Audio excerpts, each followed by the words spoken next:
اس سے پہلے سورہ بقرہ کی مختلف آیتوں کا خلاصہ پیش کیا گیا۔ خاص طور سے جو آیت کریمہ چلی وہ دعا کے تعلق سے کہ اللہ تبارک و تعالیٰ نے دعا کرنے کا جو طریقہ اور سلیقہ عطا فرمایا اس پر روشنی رہی۔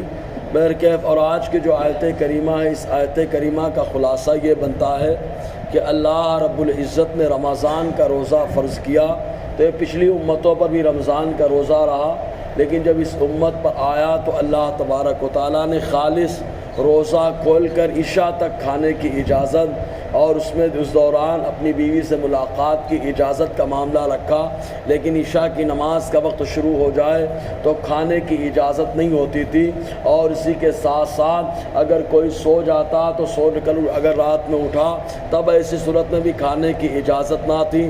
اس کے بعد معاملہ حضرت سرمہ ابن قیس رضی اللہ تعالی عنہ کا پیش آیا کہ انہوں نے روزہ رکھا، روزے کی حالت میں دن بھر جا کر کے کھیت میں کام کیا، اور کام کر کے جب شام میں اپنے گھر پہنچے اپنی اہلیہ محترمہ کو اسے کہا کہ جو ہے افطاری کے لیے انتظام کرو، چنانچہ ان کی اہلیہ نے افطاری کا انتظام کرنا شروع کر دیا اور یہ بستر پر لیٹ گئے، جس کی وجہ سے ان کی آنکھ لگ گئی، رات کافی ہو گئی، تو جس کی وجہ سے اب چونکہ سو چکے تھے، سو کر اٹھنے کے بعد کھانے کی اجازت نہ تھی، تب ایسی صورت میں اب سو کر اٹھے تو انہیں کھانے کی اجازت نہ رہی۔ دوسرے دن اسی حالت میں انہوں نے روزہ رکھ لیا، جس کی وجہ سے بڑے بدن میں کمزوری آ گئی، چلنے میں چکر، اٹھنے میں چکر، ایک دم پریشان ہو گئے۔ حضور صلی اللہ علیہ وسلم کی بارگاہ ناز میں جب آئے تو اللہ تبارک و تعالیٰ نے اس وقت جو ہے رات میں کھانے کی اجازت عطا فرما دی، اور اسی طریقے سے رات میں بیویوں سے ملاقات کرنے کی اجازت نہ تھی، چنانچہ کئی صحابہ کرام خاص طور سے سب سے پہلے حضرت عمر رضی اللہ تعالی عنہ رات کے وقت رمضان کے دنوں میں اپنی بیوی سے ملاقات کر لی، اور جیسے ہی ملاقات سے فارغ ہوئے ان کو اپنی غلطی کا، اپنی ندامت کا احساس ہوا کہ یہ میں نے کیا کر ڈالا۔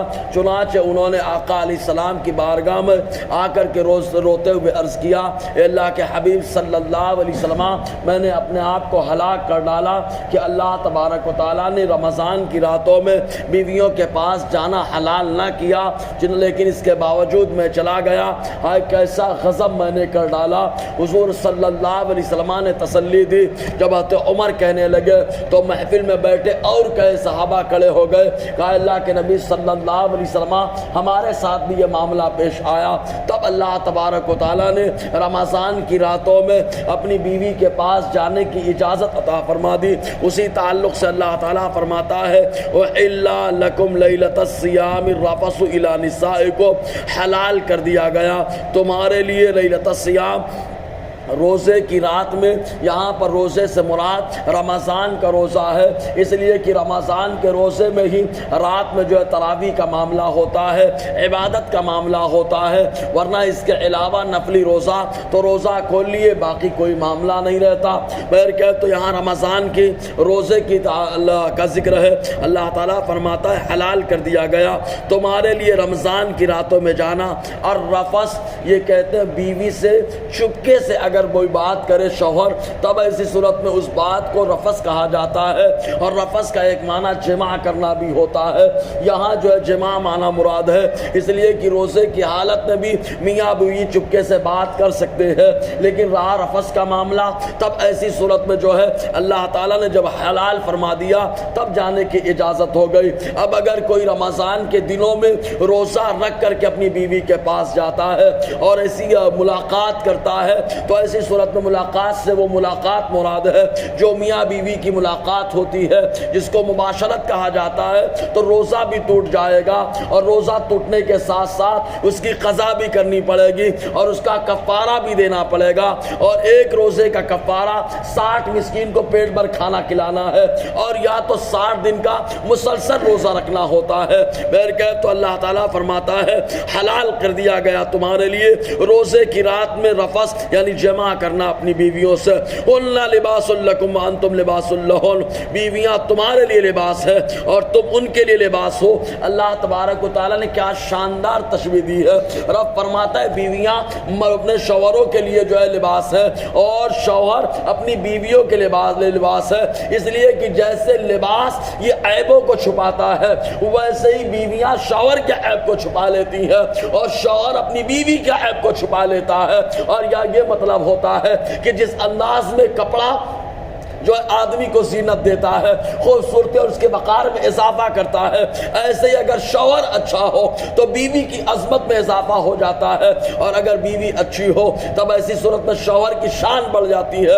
اور یہ مطلب ہو سکتا ہے کہ جیسے کپڑا اور بدن کے درمیان کوئی حائل نہیں ہوتا تو ویسے ہی میاں بیوی کے درمیان کوئی دوسرا حائل نہ ہو. اگر حائل ہوگا تو زندگی اجیرن ہو جائے گی. تو اللہ تبارک و تعالیٰ فرماتا ہے ہن لباس لکم, عورتیں بیویاں تمہارے لیے لباس ہے, تم ان کے لباس ہو.